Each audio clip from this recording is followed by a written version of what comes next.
Assalamualaikum warahmatullahi wabarakatuh. Selamat pagi dan salam sejahtera untuk kita semua. Perkenalkan, saya Maria Magdalena Riani Arti, Estri Wuryandari. Saya adalah salah satu staf dosen di Institut Ilmu Kesehatan Bhaktiwiyata Kediri. Tepatnya saya bernaung di bawah Fakultas Teknologi dan Manajemen Kesehatan. Di Institut Ilmu Kesehatan Bhaktiwiyata Kediri, saya juga termasuk di dalam kelompok keilmuan hematologi, di mana saya mempunyai latar belakang pendidikan, yaitu dimulai dari pendidikan S1 biologi sampai S3 biologi, yang mana saya berfokus pada biologi kesehatan. Di Institut Ilmu Kesehatan Bhaktiwiyata Kediri, saya mengampu beberapa mata kuliah, yaitu diantaranya mata kuliah biologi medik dan molekuler, mata kuliah mikrobiologi, mata kuliah hematologi, mata kuliah anatomi fisiologi, dan mata kuliah patofisiologi. Pada kesempatan kali ini, di semester ganjil ini, saya diberi kesempatan oleh program studi D4 Teknologi Laboratorium Medik untuk mengampu mata kuliah patofisiologi bersama dengan Dr. Sri Muntama. Di sini saya sebagai penanggung jawab mata kuliah akan memberikan suatu gambaran tentang mata kuliah patofisiologi ini, di mana mata kuliah patofisiologi ini merupakan mata kuliah kompetensi yang harus dikuasai oleh lulusan dari D4 TLM nantinya. Adapun deskripsi mata kuliah patofisiologi ini nantinya akan membahas tentang patofisiologi organ yang disebabkan oleh gangguan metabolisme dan hemostatis. Untuk capaian lulusan sendiri, di sini lulusan diharapkan dapat memahami konsep-konsep patofisiologi dan dapat menganalisa tentang gangguan sistem fisiologi pada manusia.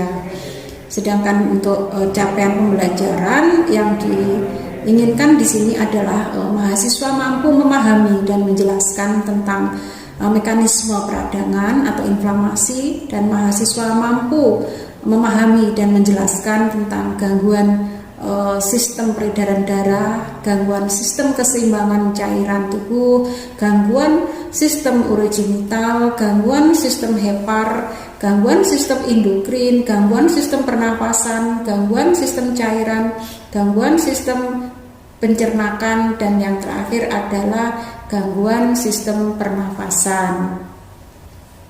Nah, pada pemberian materi, saya biasanya materi-materi sebelum perkuliahan itu akan saya upload di Moodle, di mana Institut Ilmu Kesehatan Bhaktiwiyata Kediri sudah memfasilitasi mahasiswa supaya mahasiswa ini mudah untuk mengakses ataupun mendapatkan bahan-bahan ataupun referensi dari dosen mata kuliah yang bersangkutan.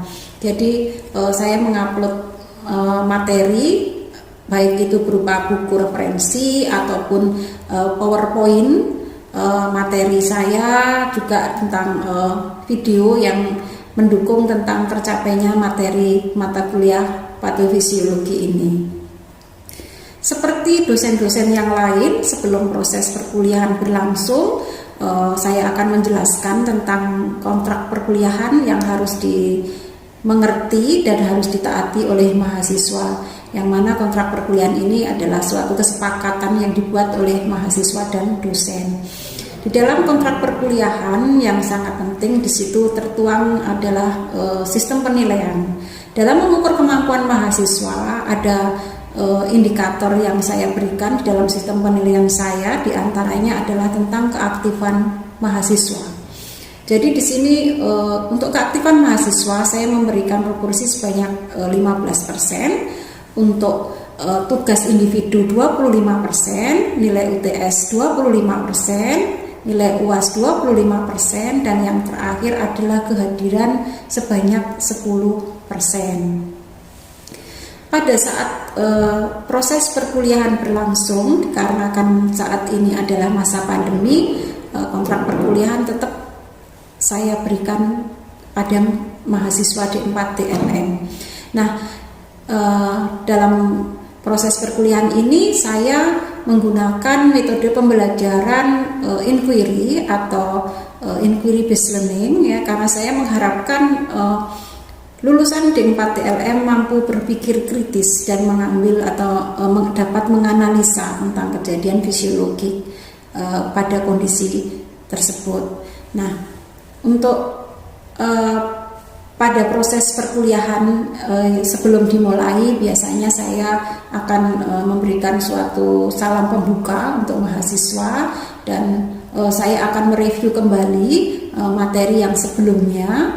Baru saya akan menjelaskan atau memaparkan materi hari ini. Nah, di mana di situ akan tertuang tujuan dari perkuliahan hari ini, dan di akhir pemaparan materi saya akan memberikan waktu untuk mahasiswa bertanya atau ada waktu untuk melakukan diskusi sebentar.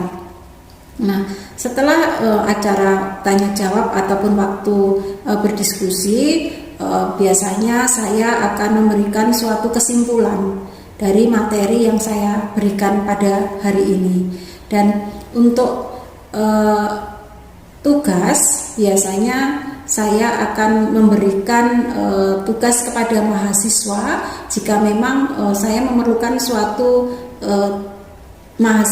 tugas yang memang mahasiswa harus mengerjakan berdasarkan pemikiran mereka sendiri-sendiri, seperti itu. Dan di akhir penutup saya akan memberikan suatu gambaran sebentar tentang materi yang akan saya berikan di pertemuan berikutnya. Nah, demikian gambaran ataupun cerita ringkas saya tentang sebelum dan pada saat proses perkuliahan dimulai. Untuk lebih jelasnya bisa melihat video proses pembelajaran saya oleh mahasiswa D4 TLM. Oke, Assalamualaikum warahmatullahi wabarakatuh. Waalaikumsalam warahmatullahi wabarakatuh. Oke, selamat siang semuanya. Pada hari ini kita mulai belajar kembali, ya. Bertemu dengan saya kembali setelah semester kemarin. Saya pernah mengajar kalian anatomi fisiologi, ya. Oke, sebelumnya tolong kameranya dinyalakan semua. Ya, saya lihat ini satu-satu. Oke, semuanya sudah nyala. Oke, untuk kontrak perkuliahan sama dengan seperti yang kemarin, ya. Jadi ini tidak perlu saya ulang kembali, kalian sudah paham semua tentunya. Ya, untuk saat ini kita akan belajar tentang materi mekanisme inflamasi, ya. Sudah bisa dilihat PPT-nya? Sudah, Bu. Ya, oke. Nah, inflamasi, ya.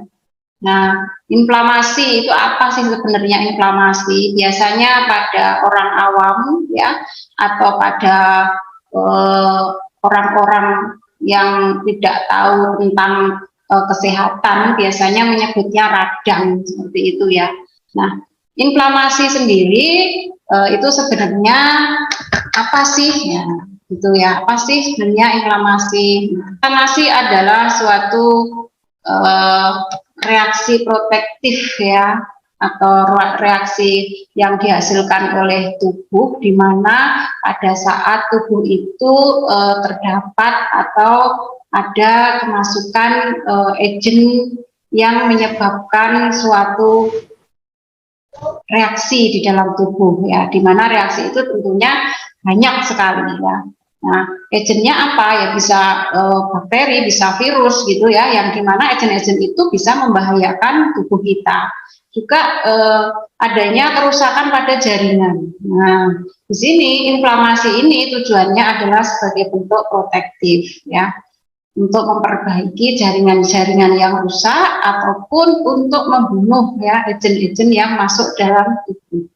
Nah, kalau di dalam bahasa Latin inflamasi itu dari kata inflamatio ya, kalau bahasa Inggrisnya to set on fire. Biasanya kenapa disebut dengan fire ya, panas ya, karena apa namanya itu pada proses inflamasi itu dihasilkan kondisi ataupun rasa yang dihasilkan itu panas ya. Nah, makanya biasanya orang disebut dengan to set on fire seperti itu.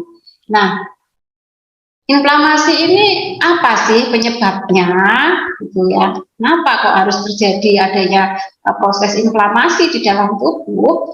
Nah, di sini ada beberapa penyebab ya, diantaranya yaitu microbial infection. Microbial infection ini berupa apa saja? Bisa berupa virus, bisa berupa bakteri, ya, bisa berupa protozoa, fungi ataupun parasit. Tanda-tanda inflamasi, apa itu tanda-tanda inflamasi, berupa apa saja? Nah, di situ ada yang pertama ya, yang pertama itu adalah kalor. Kalor di situ kita tahu semua yaitu panas, ya panas.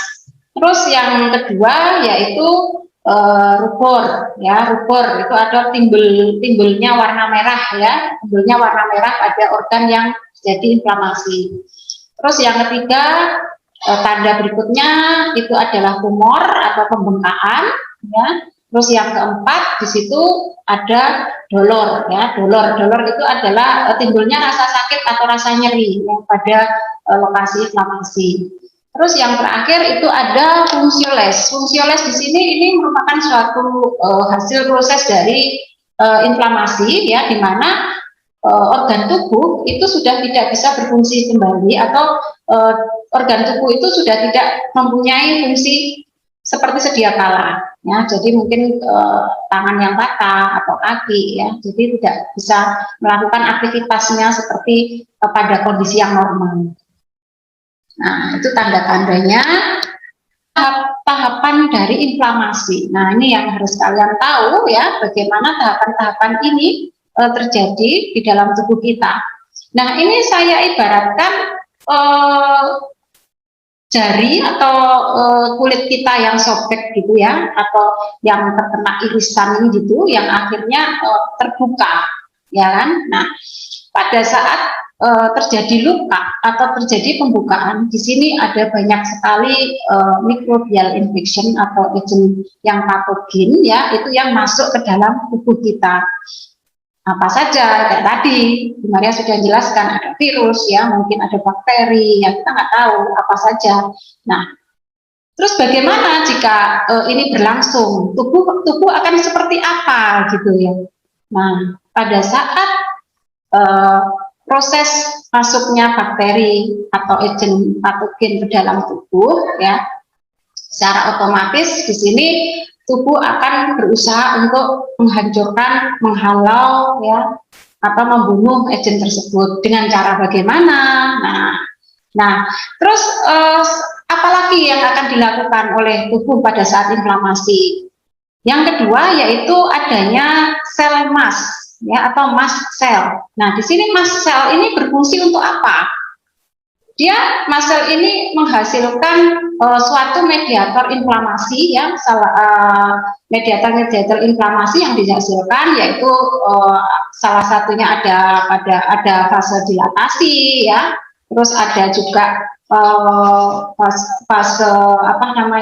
vasodilatasi, vaskular konstruksi, dan dia akan menghasilkan sitokin.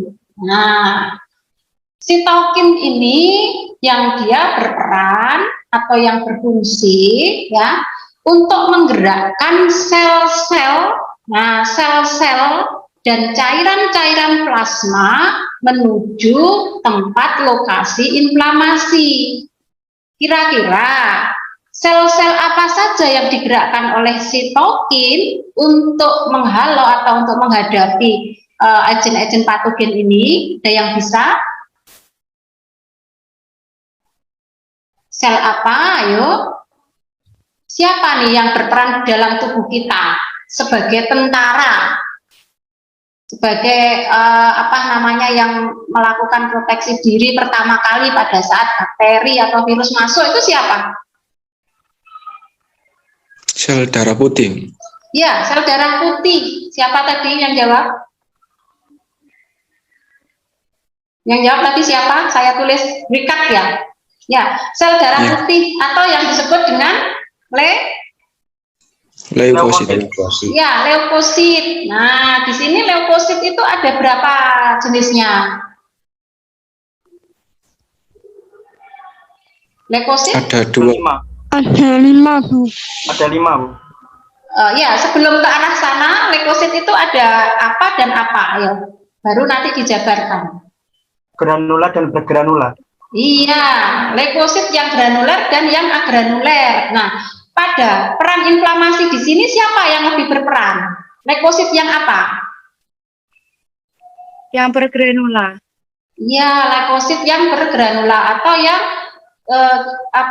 mengandung granula atau yang granulosit ya. Siapa saja yang granulosit? Leukosit apa aja jenisnya? Basofil, eosinofil, dan neutrofil. Bagus ya, neutrofil, basofil, dan eosinofil. Nah, pada saat fase akut berjalan, ya, di sini juga akan timbul atau akan tampak sel makrofag.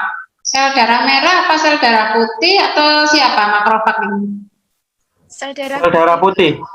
Iya, ya. Nah, sel makrofag ya, dia juga mempunyai peranan penting gitu pada proses inflamasi ini. Dia bisa berada pada fase akut ya, dan bisa berada pada fase kronis. Akan tetapi pada saat fase akut dia juga berfungsi sama seperti neutrofil ya, untuk memusnahkan dengan cara memakan ya bakteri-bakteri ataupun mikrobial patogen lainnya. Nah, akan tetapi makrofag ini dia lebih cenderung lebih kompetensinya dalam mengeliminasi bakteri ya itu pada fase kronis gitu. Karena di sini makrofag juga akan memproduksi atau mengeluarkan sitokin ya. Nah, sitokin ini juga dia yang membantu ya persinyalan sel ya di sini untuk keluar menuju arah tempat peradangan berlangsung. Nah, sekarang yang terakhir adalah jenis dari inflamasi atau ada 2 pola dasar ya inflamasi itu. Jadi ada inflamasi akut yang pertama dan yang kedua adalah inflamasi kronik. Inflamasi akut di sini bagaimana prosesnya? Jadi proses inflamasi akut itu cenderung tidak ribet gitu, tidak rumit gitu ya. Jadi proses berlangsung sangat cepat sekali, bisa hitungan menit, jam ya, dan bahkan hari. Nah, itu inflamasi akut. Jadi prosesnya cepat sekali biasa. Bedanya apa dengan pola dasar inflamasi yang kedua, yaitu inflamasi kronik? Nah, kalau inflamasi kronik di sini prosesnya agak ribet atau lebih rumit lagi ya, karena di situ terjadi proses yang berkelanjutan, inflamasi yang berkelanjutan, sehingga prosesnya lama, jadi bisa hitungan hari, hitungan bulan, bahkan hitungan tahun, karena inflamasi kronik ini ada keterkaitannya dengan penyakit lain, seperti itu. Dari sini mungkin ada yang mau ditanyakan tentang hari ini tadi. Ini saya tulis loh namanya yang tanya, nanti ada poinnya sendiri. Ayo, siapa yang mau tanya? Rizky? Saya, Bu. Oh ya, Lili, ya. Ya, Li, gimana Li? Bagaimana jika inflamasi itu tidak berhasil, Bu? Gimana Li? Kurang jelas Li. Bu Maria nggak dengar. Bagaimana jika inflamasi itu tidak berhasil?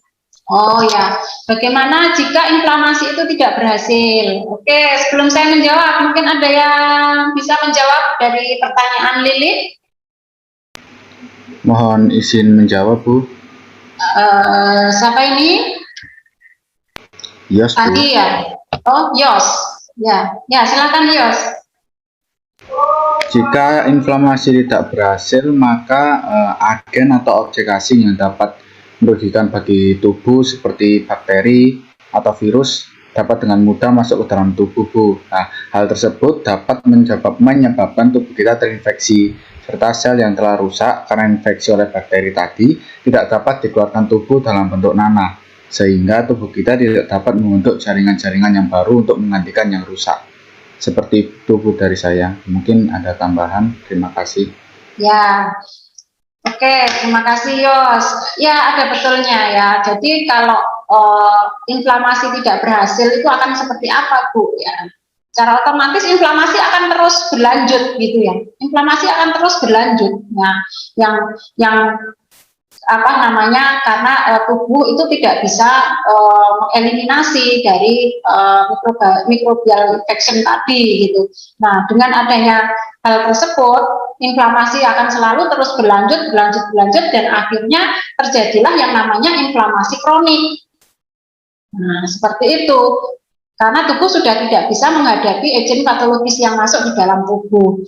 Kalau inflamasi kronik ini berlanjut secara terus-menerus ya, secara otomatis nanti juga akan ada yang juga akan timbul yang namanya autoimun. Ada yang tahu apa itu autoimun?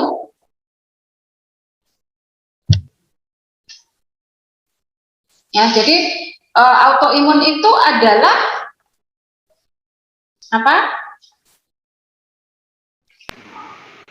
Yos? Kelainan, Bu. Seperti penyakit kekebalan tubuh itu menyerang tubuhnya sendiri, tubuh kita sendiri, seperti itu. Iya. Jadi seharusnya sistem imun yang digunakan untuk mengatasi atau membunuh agen yang patologis yang masuk tadi ya, karena inflamasi yang terus-menerus berlanjut secara otomatis sistem kekebalan imun itu akan menyerang pada jaringan yang sehat, pada sel yang sehat. Nah, seperti itu ya. Jadi malah berbalik gitu ya. Jadi itu yang akibatnya memberikan efek yang terus berkelanjutan, inflamasi ini terjadi seperti itu. Ya. Itu Lili. Bisa diterima? Iya, Bu, bisa dipahami. Oke, ada lagi? 2 pertanyaan lagi. Dia Amelia Putri izin bertanya. Apakah inflamasi itu selalu bersifat menguntungkan untuk tubuh? Terima kasih. Ya, ada yang mau menjawab pertanyaannya dari Amel? Apakah inflamasi itu selalu menguntungkan? Ya, silakan. Saya Novi Yusiana Sari, Bu. Izin menjawab dari Ya. Proses inflamasi itu cenderung lebih merugikan dan tidak selalu menguntungkan untuk tubuh. Namun proses inflamasi juga diperlukan sebagai pertahanan tubuh karena inflamasi sebagai respon imun pertama yang bertujuan untuk proses penyembuhan dan berkelanjutan. Terima kasih. Iya, jadi inflamasi itu tujuannya sebenarnya sebagai protektif ya. Jadi dia bertujuan untuk membunuh agen patologis yang masuk ke dalam tubuh. Nah, tujuannya itu baik sebenarnya. Nah, akan tetapi di pihak yang lain, jika memang inflamasi pada saat pembunuhan atau mengeliminasi bakteri yang awalnya tadi itu tidak bisa dilakukan eliminasi, nah secara otomatis juga akan bisa merugikan karena inflamasi itu secara terus-menerus gitu ya, karena proses inflamasi itu juga dia akan menghasilkan mediator-mediator yang proinflamasi seperti itu ya, dan nantinya juga akan bisa terjadi autoimun tadi, penyakit autoimun tadi gitu ya. Jadi ada proses yang memang menguntungkan untuk tubuh dan yang merugikan seperti itu. Ya. Ada lagi? Saya ingin bertanya. Siapa ini? Ya. Terima kasih. Apa yang dimaksud dengan sitokin dan di mana sitokin tersebut diproduksi? Terima kasih. Ya, tentang sitokin ya. Ada yang bisa menjawab apa itu sitokin? Saya Bu izin menjawab. Siapa ini? Saya Utia Mafatul Husna. Ya, ya, gimana ya? Jadi sitokin ini bisa dikategorikan dari protein kecil yang paling penting dari persinyalan sel. Pelepasan sitokin ini nanti juga bisa mempengaruhi perilaku sel di sekitarnya. Begitu, Bu. Jadi gini ya, sitokin itu adalah apa tadi jawabannya? Protein. Kategori luas dari protein kecil yang terpenting dalam persinyalan sel, Bu. Ya, jadi sitokin ini berfungsi untuk memberi sinyal sel. Jadi kayak tadi tuh, dia memberi sinyal sel untuk apa namanya neutrofil bergerak menuju ke arah lokasi. Karena di sini untuk sistem kekebalan tubuh ini tidak punya mata gitu ya. Nah, sebagai persinyalan selnya siapa? Ya sitokin ini gitu. Nah, sitokin ini dihasilkan oleh siapa? Sitokin bisa dihasilkan oleh sel emas, ya, bisa dihasilkan oleh makrofag, ya. Nah, di mana sitokin ini dia mengatur hemostasis dalam tubuh, ya, dengan meregulasi sel imun. Nah, sitokin proinflamasi ini juga berperan dalam pertahanan dan sistem. Oke. Jadi seperti itu tahapan-tahapan inflamasi, saya harapkan bisa dimengerti ya. Dan kalau Bu Maria bisa menyimpulkan tentang materi hari ini, itu adalah inflamasi ini merupakan bagian dari respon imun ya. Inflamasi merupakan bagian dari respon imun. Yang kedua, inflamasi ini bisa bersifat menguntungkan dan bisa bersifat merugikan. Ya, nah, ada dua jenis inflamasi, yaitu inflamasi akut dan inflamasi kronik. Ya, dan yang berperan di situ adalah sel-sel leukosit. Ya, diantaranya adalah neutrofil. Tadi, karena neutrofil ini sangat berperan sekali. Kalau misalkan kamu besok meriksa, ya, meriksa pasien, di tes laboratorium, orangnya itu mempunyai penyakit infeksi, ya, itu pasti neutrofilnya tinggi.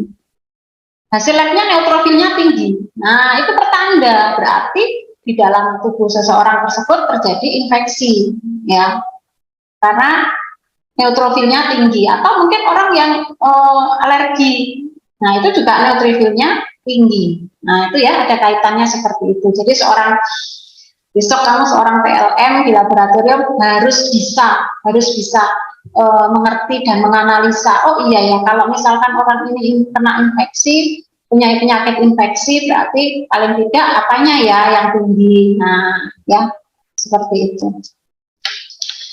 Oke, pertemuan hari ini saya akhiri terlebih dahulu.